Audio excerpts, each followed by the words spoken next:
হে প্ৰাণ বন্ধু মোক বুলিও বুজায় ঋষি সমস্তৰ কিয় একমতি নাই কেহু বোলে কৰ্ম কেহু বোলে জ্ঞানে গতি তোমাৰ সন্মত পথ কেৱলে ভকতি কোনোবাই জ্ঞান বুলি কয় কোনোবাই কৰ্ম বুলি কয় কোনোবাই ভকতি বুলি কয় কিন্তু মই জানো তোমাক পোৱাৰ যিটো পথ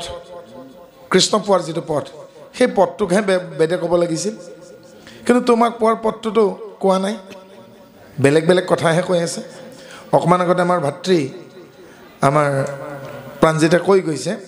যে ঈশ্বৰক পোৱাৰ পথবোৰ কোনবোৰ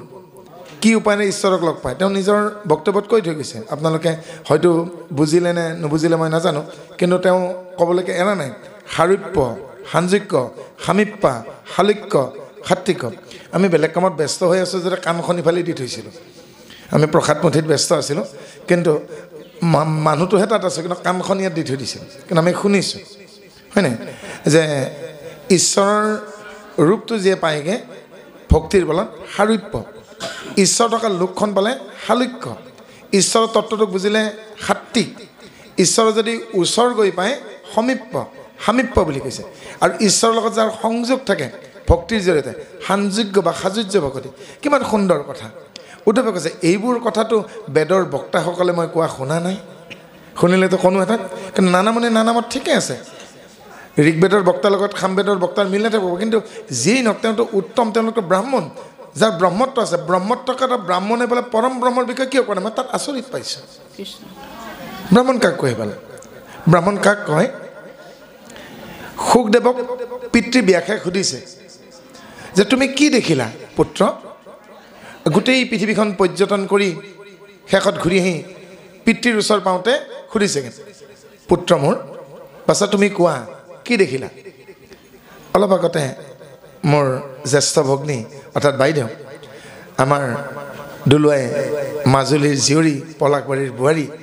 মোৰ বাইদেৱে ক'বলৈকে প্ৰয়াস কৰিছে সত্য কি আচলতে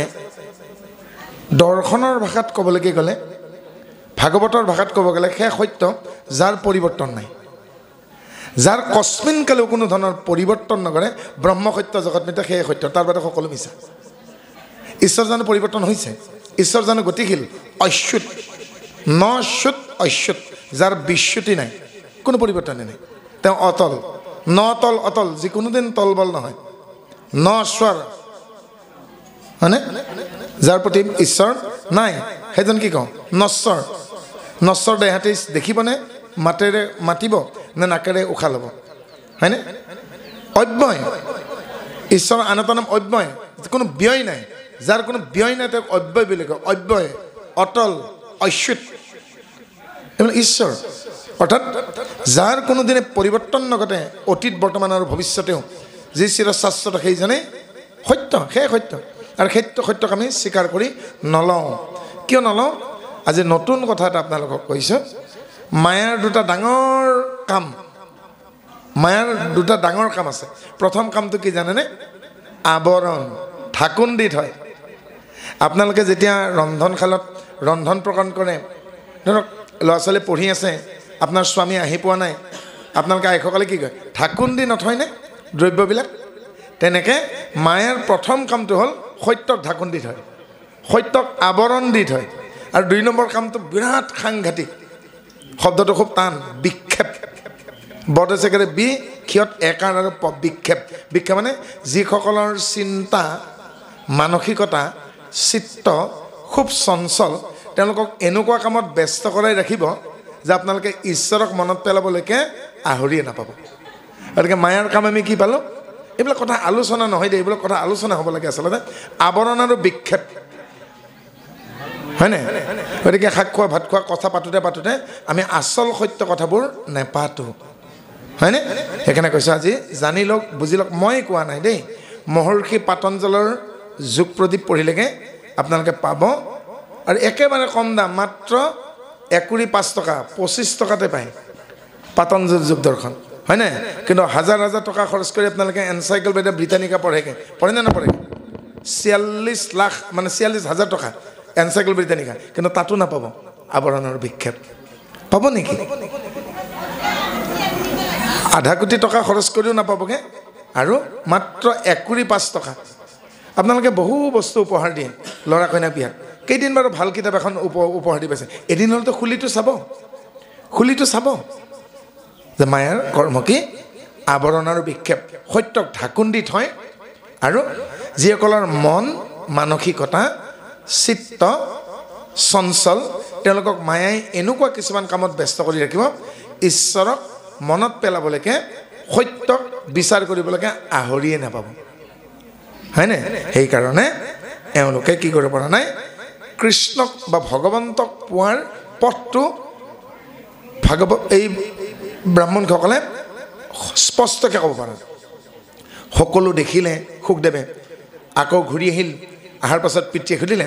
এই যে গোটেই পৰিদৃশ্যমান জগতখন পৃথিৱী পৰ্যটন কৰিলা কি দেখিলা সঁচা কথা ক'বা আৰু সুখদেৱ খুব মিতব্যয়ী আছিল আৰু মিত্ৰভাষ তাৰমানে বেছি কথা নকৈছিল যিখিনি ক'ব একদম কাঢ়াকৈ ক'ব তেওঁ অপালাপ নকৰিছিল তেওঁ ক'লে হে পিতৃ আৰু হে ঋষিমুনিসকল মোৰ পিতৃৰ আজ্ঞা অনুসৰি মই পৃথিৱীখন যিমান দূৰ সম্ভৱ চালোঁ আৰু মই বহুতৰ ঘৰলৈকে গ'লোঁ ব্ৰাহ্মণৰ ঘৰলৈকে গ'লোঁ ক্ষত্ৰিয়ৰ ঘৰলৈকে গ'লোঁ বৈশ্যৰ ঘৰলৈকে গ'লোঁ ক্ষুদ্ৰৰ ঘৰলৈকে গ'লোঁ নতুনকৈ জন্ম হোৱা কেঁচুৱা দেখা পালোঁ এইবাৰ তেওঁ সিদ্ধান্ত কি লাগে জন্মনা জায়তে শূদ্ৰাহা মই বহু ঘৰত বহু কেঁচুৱা দেখিলোঁ কিন্তু উপযুক্ত কাৰো গাত লগুণ নেথাকে অৰ্থাৎ নঙঠা হৈ কেঁচুৱাই জন্ম পায় সেই ল'ৰাই হওক ছোৱালী হওক বা কিন্নৰে হওক হয়নে তাৰপিছত কি দেখিলোঁ মই যেতিয়া 12 বছৰ হয় ব্ৰাহ্মণৰ ঘৰত ল'ৰাটোক কি দিয়ে লগুণ দিয়ে উপনয়ন বুলি কয় তাকে সুখদেৱে কি বুলি কৈছে সংস্কাৰেণ দ্বিজাহা যিদিনাখন সংস্কাৰ দিয়া হয় লগুণ দিয়া হয় উপনয়ন দিয়া হয় উপবিত দিয়া হয় যজ্ঞসূত্ৰ হয় ধৰ্মসূত্ৰ হয় লগুণডালত 10টা নাম আছে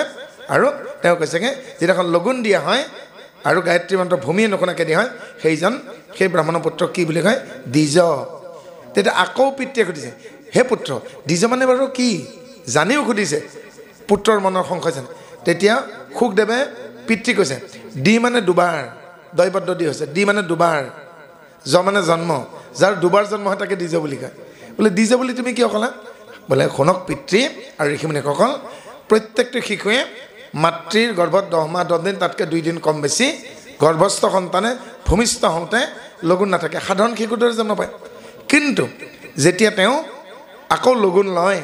উপনয়ন হয় তেতিয়া সেইদিনাখনৰ পৰা তেওঁ দ্বিতীয় জন্ম বুলি ধৰা হয় অৰ্থাৎ লগুণ দিয়া দিনাখনৰ পৰা তেওঁ দ্বিতীয় জন্ম হয় ব্ৰাহ্মণৰ পুত্ৰ সেইকাৰণে দ্বিজ তাৰ পাছত কৈছে হে পিতৃ আৰু হে ঋষিমুনিসকল এটি ভাষা শুদ্ধকৈ ক'বলৈ বুজিবলৈ লিখিবলৈ এখন শাস্ত্ৰৰ প্ৰয়োজন সেই শাস্ত্ৰখনৰ নাম হৈছে ব্যাকৰণ যি পুথি পঢ়িলে এটি ভাষা শুদ্ধকৈ ক'বকৈ লিখিবকৈ বা বুজিব পাৰি সেই ভাষা ব্যাকৰণ হয় ব্যাকৰণত বুৎপত্তি লাভ কৰিলেগে বেদ পঢ়িব পাৰি আৰু ব্যাকৰণত বুৎপত্তি লাভ কৰা শিশুক কি বুলি কৈছে বেদ পথেইনে বিপ্ৰহা তেতিয়া সেই শিশু কন্যাই হওক বা পুৰুষ সন্তানেই হওক তেওঁ বিপ্ৰ বুলি কোৱা হ'ব যেতিয়া তেওঁ ব্যাকৰণৰ ওপৰত বুৎপত্তি লাভ কৰিবলৈকে সক্ষম হ'ব বোলে তাৰ পাছত মই কি দেখিলোঁ হে ঋষি সমস্ত হে মুনি সমস্ত হে মোৰ পিতৃদেৱ মই কি দেখিলোঁ জানেনে শস্ত্ৰধাৰেতি ক্ষত্ৰিয় ক্ষত্ৰিয়ৰ ঘৰৰ সেই সন্তানে যেতিয়া অস্ত্ৰ ধাৰণ কৰিব পৰা হয় কবচ কুণ্ডল শিৰস্থান আৰু পাদুকা বুজি পায় তেতিয়া তেওঁক কি বুলি কয় ক্ষত্ৰিয় ক্ষত্ৰিয় কোন যাৰ বুকুৱে পুঠে কবচ মূৰত শিৰস্থান এহাতত ঢাল এহাতত তৰোৱাল আৰু চৰণত পাদুকা মৰিবলৈকে ভয় নাই তেজ দেখি ভয় নাখায় মুণ্ডহীন শৰীৰ দেখি তেওঁ পিছুৱাই নাযায় শত্ৰুৰ অস্ত্ৰৰ আঘাত পাতিবলৈকে বুকু পাতি দিয়ে স্বদেশ জাতিৰ সৈতে নিজৰ জীৱন কালতিপাত কৰে সেইজনে ক্ষত্ৰিয় যাৰ হাতত এহাতত ঢাল এহাতত তৰোৱাল বুকুৱে পুঠে কবচ মূৰত শিৰস্থান ভৰিত পাদুকা আৰু স্বদেশ জাতিৰ কাৰণে তেওঁ অস্ত্ৰ লয় সেইজনে ক্ষত্ৰিয় আৰু কি দেখিলোঁ মই ব্যাপাৰে নে বৈশ্যহা কোনবোৰ বৈশ্য এটকাত কিনি আনি 2 টকাত বেচে নেবেচে জানো হয়নে আৰু আমাৰ ঘৰত নোহোৱা আমাৰ লাগতিয়াল বস্তু যিবোৰ আমাৰ লগত নাথাকে বেপাৰীয়ে বণিকে আমাক যোগান নধৰে জানো তাৰ কাৰণে তেওঁ এটা লাভ লয় যদি লাভ নলয় কালি আকৌ আমাক কেনেকৈ দিবগৈ গতিকে কিন্তু তাৰ নিৰ্দিষ্ট মাত্ৰা এটা আছে তাতকৈ যদি ওপৰঞ্চি তেওঁ লাভ লয় তেওঁ পাপত ডুবিব হয় নে নহয় কিন্তু তাতো এটা কথা আছে কেনে কথা এতিয়া গেলামাল বুলি নকয় জানো গতিকে 10 টকাত কিনি আনি গেলামাল ৰাতিপুৱা দুপৰীয়া 20 টকাত বিক্ৰী কৰে আবেলি 15 টকা ৰাতি হলে মূলত এৰি দিয়ে পিছদিনাখন পেলাই দিব লাগে পচি যায় তাকে কি বুলি কয় বাৰু গেলামাল হয়নে আৰু এবাৰ তাতকে অলপ ভাল বস্তু এটা আছে এইবোৰৰ দাম অলপ বেছি প্ৰতি বছৰে বাঢ়ি যায় তাক কি বুলি কয় হাৰ্ডৱেৰ কোডালখন চিপ্ৰাংখন গজালকেইটা পেটিনকেইটা টিংকেইখন আজি 500 টকাৰ কোডালখন যদি মামৰেও খায় অহা বছৰ কিন্তু 1000 টকা হ'ব সিৰিজ মাৰি দিলে হৈ গ'ল ডবল হৈ জানে না যায় সেনেকৈ আমাৰ ভক্তি বস্তুটো আমাৰ এই ভক্তি মাৰ্গৰ এই আহিলাবোৰো এই হাৰ্ডৱেৰ মালৰ নিচিনা বছৰে বছৰে তাৰ দাম বাঢ়ি গৈ থাকে হয়নে মামৰে খালে অকণমান সিৰিজ মাৰি দিলে হ'ল হয় না গতিকে সেই সিৰিজ পেপাৰখনেই হ'ল আমাৰ বাপসকল যদি চিপ্ৰাং দা কুঠাৰ তৰুৱাল তেতিয়া আইসকল হ'ল সিৰিজ পেপাৰখন মাজে মাজে ঘঁহি থাকিব নহ'লে মামৰে খাবগৈ হয় নাই কিন্তু দাম বাঢ়ি যাব কিয় কাৰণে দাম বাঢ়ি যাব এতিয়া মই ভায়েক আৰু ইফালে মোৰ বাইদেউ বহি আছে নাই মোতকৈ জ্যেষ্ঠ হৈছে বাৰু মই পুতেক মা বুলি ভাবকচোন হয়নে এতিয়া এই আমাৰ ভিডিঅ' ছেকশ্যনত থকা মোৰ ভাইটি দুটা আঙুৰ এওঁলোকৰ দাম 100 টকা বজাৰত কেজি আৰু ইফালে খিচমিচৰ দাম কিমান বাৰু 500 টকা কেজি আঙুৰ যদি গাখীৰত দিয়ে ফাটি যায় খিচমিচ যদি গাখীৰত দিয়ে পায়স কিন্তু নাফাটে একেই কিন্তু খিচমিচত যি এচিড আছে আঙুৰতো সেই এচিড আছে কিন্তু সেই আঙুৰ শুকালে বেপাৰীয়ে পচা আৰু যিকেইটা আঙুৰ বিক্ৰী নাযায় টেঙা হওক বা মিঠা তাকে শুকুৱাই থয় সেই 100 টকাৰ আঙুৰ কিন্তু শুকালে বা পচিলে কি হৈ যায়গৈ এয়া 500 টকীয়া খিচমিচ হৈ যায় হয় নহয় গতিকে আঙুৰতকৈ খিচমিচৰ দাম বেছি আঙুৰ গাখীৰত দিলে ফাটে খিচমিচ গাখীৰত দিলে নাফাটে একেই এচিডে আছে কিন্তু পালেনে বুজি গতিকে খিচমিচ বুলি এওঁলোকক অৱহেলা নকৰিব হয়নে ঠিক তাতকৈও বেছি ভাল কথা হ'ল কি ক'লো হাৰ্ডৱেৰ মালৰ নিচিনা অৰ্থাৎ হাৰ্ডৱেৰ বস্তুবোৰ যেনেকৈ বছৰে বছৰে দাম বাঢ়ি যায়গৈ হয়নে মই 2025 চনৰ গজালকেইটা একেবাৰে 2026 চনৰ গজালকেইটা এই বছৰ যদি 110 টকা কেজি অহা বছৰ 150 টকা হ'ব একেই গজাল কিন্তু হয় না মামৰে খালেও দাম বাঢ়িব অৰ্থাৎ আমাৰ ভকতি মাৰ্গৰ আহিলাবোৰ হাৰ্ডৱেৰ বস্তুৰ দৰে কি হৈছে প্ৰতি বছৰে প্ৰতিদিনে তাৰ দাম বাঢ়ি যায় যেনেকুৱাকৈ সোণ যদি পুৰে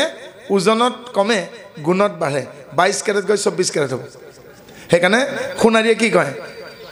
আয়ে কৈছে মোৰ খাৰুপাত চাফা কৰি দিয়া আয়ে আপুনি জুখি লওক কিমান হৈছে বোলে 27 গ্ৰাম হৈছে চাই লওক কিন্তু 27 গ্ৰাম কিন্তু এতিয়া মই পুৰি দিম 25 গ্ৰাম হৈ যাব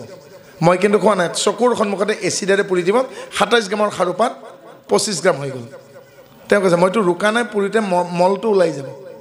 হয়নে কিন্তু বেছি চকচকীয়া হৈ নগ'ল কোৱালিটিটো নাবাঢ়িল জানো গতিকে গুণত বাঢ়িব ওজনত কমিব এতিয়া বয়স বাঢ়ি গৈছে আয়ুটো বেছি নাই কিন্তু তেওঁৰ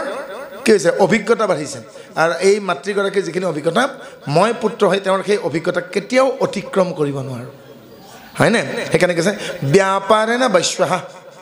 যে বেপাৰ বস্তুটো জানে বাণিজ্য তেওঁ কি কৈছেগৈ বৈশ্য আৰু শেষত কি পাম আমি ক্ষুদ্ৰ কিনো কৰ্ম কৌশলম আয়ত্তম ইতি শূদ্ৰহা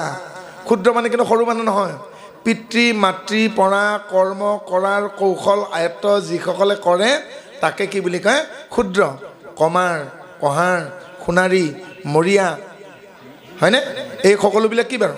এজন শিল্পী এজন কমাৰে লোহাৰ দা কটা বনায় এজন সোণাৰীয়ে অলংকাৰ গঢ়ে কুমাৰে মাটিৰ বাচন বৰ্তন গঢ়ে তেনেকুৱা কহাৰে সৰ্থেবাৰীত কহাৰে কাঁহৰ বাচন বৰ্তন বনায় হাজোত মৰিয়াসকলে পিতল বাচন বৰ্তন গঢ়ে তেনেকুৱা এই সকলোবিলাক কিন্তু শিল্পী মই কমাৰৰ ঘৰত গৈ পেলাই কমাৰৰ ভাটিত দা কুঠাৰ বনাব